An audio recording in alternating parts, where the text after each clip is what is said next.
안녕하세요, 김현우입니다. 오늘 준비한 분석은 루이스 대 라푸엔테 감독의 스페인에 대해 준비해봤습니다. 스페인은 유로 조별 예선 3경기 동안 3승을 기록하면서 상당히 안정적인 면모를 보여주고 있습니다. 스페인은 3경기 동안 5득점 무실점을 기록하고 있는데요. 득점력도 안정적으로 보여주고 실점이 없는 상황입니다. 다른 팀들과 비교했을 때 나름 득점력도 상위권이고 유일하게 실점이 없는 팀이죠. 이런 스페인의 비결은 중원에서 수적 우위를 점함과 동시에 공간과 상황에 대한 인지가 좋은 두 선수가 중원에 있기 때문입니다. 물론 몇몇 선수들만 인지 능력이 좋다고 되는 게 아니라 다른 선수들도 공간을 파악하고 상황을 인지할 능력이 필요한 거죠. 그래서 오늘은 스페인이 3경기 동안 어떻게 경기를 풀어나와 파이널 서드까지 접근하는지를 짚어보겠습니다.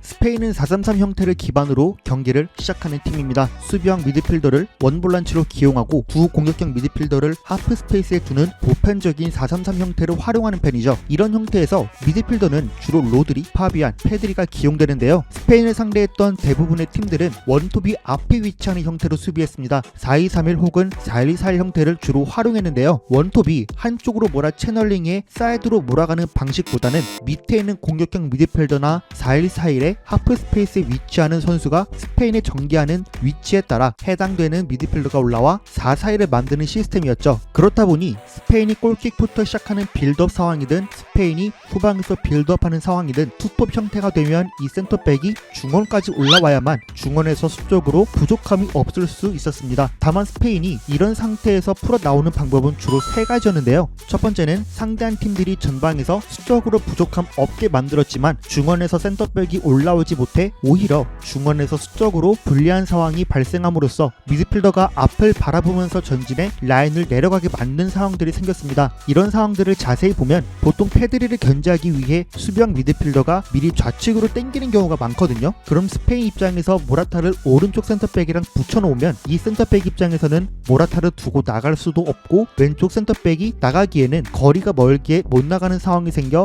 이 공간을 비워둘 수가 있는 거죠. 그럼 상대 입장에서는 수비형 미드필더를 가운데 두는 생각도 해볼 수 있는데요. 수비형 미드필더 포지셔닝의 의도는 가운데 위치에서 두 선수한테 볼이 들어가는 쪽 혹은 사이드에 전개되는 쪽으로 붙으려는 의도죠. 앞쪽에서 사이드로 몰아가면 볼을 소유한 선수 입장에서 반대를 보고 프리한 선수한테 넘겨주는 게 필드에서는 절대 쉬운 판단이 아니기 때문에 우선순위를 먼저 수비하려는 의도입니다. 두 번째는 키퍼를 활용하는 방법입니다. 이 상황은 이탈리아전에서 특히 많이 나왔던 장면인데 상대가 4-1-4-1 수비 형태를 갖추고 센터백을 같이 견제한다고 보면 이 두 미드필더 중 한 명은 올라와서 투톱 형태를 만드는데요. 이렇게 되면 밑에 있던 조르지뇨까지 올라오고 밑에 센터백 올라오는 형태를 만들거나 반대편에 있는 미드필더가 여기까지 땡겨와서 중원에서 역시 빈틈없게 만들었죠. 하지만 이런 상황에서 스페인은 시몬을 가운데 껴서 템포를 늦추는 상황들이 나왔습니다. 상대가 키퍼를 거쳐 반대 사이드 쪽으로 채널링하면 로드리가 반대 센터백 쪽으로 넘기면 센터백이 앞을 보고 볼을 소유할 수 있는 상황을 만드는 거죠. 그럼 여기서 더 급해지는 건 이탈리아의 앞에 있는 이 선수들이기 때문에 이 위치에 있던 르노르망 입장에서는 카르바를 이용해 더미런과 상대가 급하게 나오면 여기서 속도를 늦춘 컨트롤도 어렵기 때문에 르노르망이나 라포르테는 풀백을 활용한 더미런을 통해 앞으로 나가기 쉬워지죠.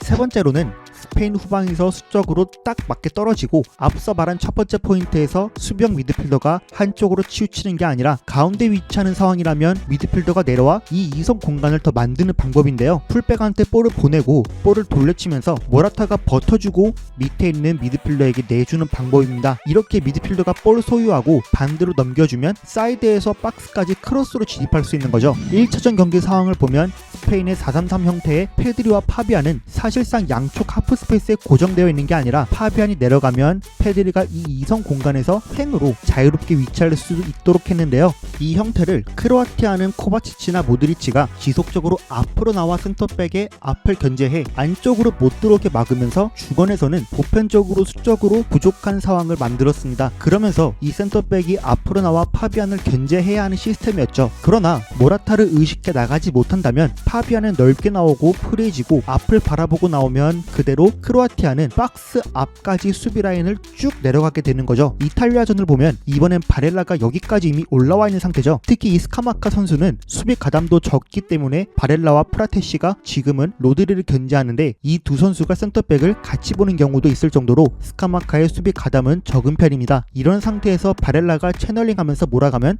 로드리가 르 노르망 쪽으로 반대로 돌려주면서 센터백이 앞을 바라볼 수 있게 되고 이후에 주고 빠지면서 하프 스페이스와 사이드 그 사이 어중간한 이 위치를 쭉 밀고 나갈 수 있는 거죠. 아니면 르 노르망이 뒤에서 그대로 받고 로드리와 페드리가 같이 내려오면 모라타에게 넓은 이선 공간이 생기게 되니 모라타의 홀더 플레이도 기대해 볼 수 있었던 스페인입니다.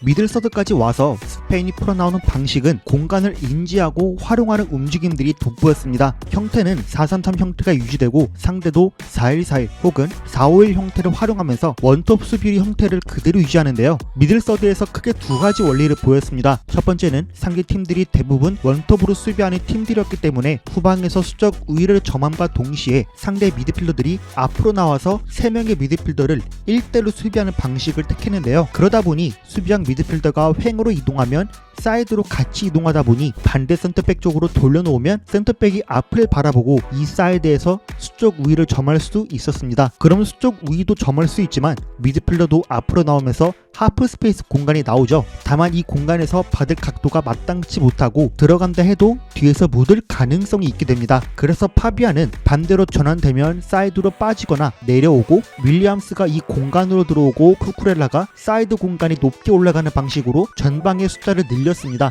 윌리엄스가 이 공간에 들어오고 쿠쿠렐라가 올라가면 윙어가 같이 내려가도 똑같이 3대3 만드는 방법도 있지만 하프 스페이스로 들어올 넓은 공간도 나오게 되죠. 하지만 윙어를 넓게 벌려두면서 이 공간으로 드리블해서 들어갈 수 있는 공간이나 안에 줄 수 있는 공간이 생겼기 때문에 이쪽으로 볼 투입하고 좁히면 사이드에 프리하게 두는 방식으로 스페인은 풀어 나왔습니다. 또 사이드를 후방에서 짧게 전환하면 오히려 미드필더가 빈틈없이 압박하기 위해 앞으로 나오면 사이드에서 수적으로 딱 맞아 떨어지기 때문에 스페인은 오히려 이런 상황도 더 이용했는데요. 그럼 모라타가 내려오면 수적이 동률인 상황에서 프리로 둘 수 없기에 센터백도 끌려 나오면 윙어도 안으로 들어오고 쿠쿠렐라는 오버래핑에 쿠쿠렐라가 프리한 상황으로 박스에 진입할 수 있었습니다. 미들서드에서 스페인이 보여준 두 가지 원리는 뒤에서 원톱을 상대로 수적 우위를 점하고 상대가 수적 불리함으로 미드필더의 전진을 활용하는 점, 그리고 좌측 하프 스페이스를 비워두면서 연쇄적으로 쿠쿠렐라를 오버래핑에 전진하게 만든 점,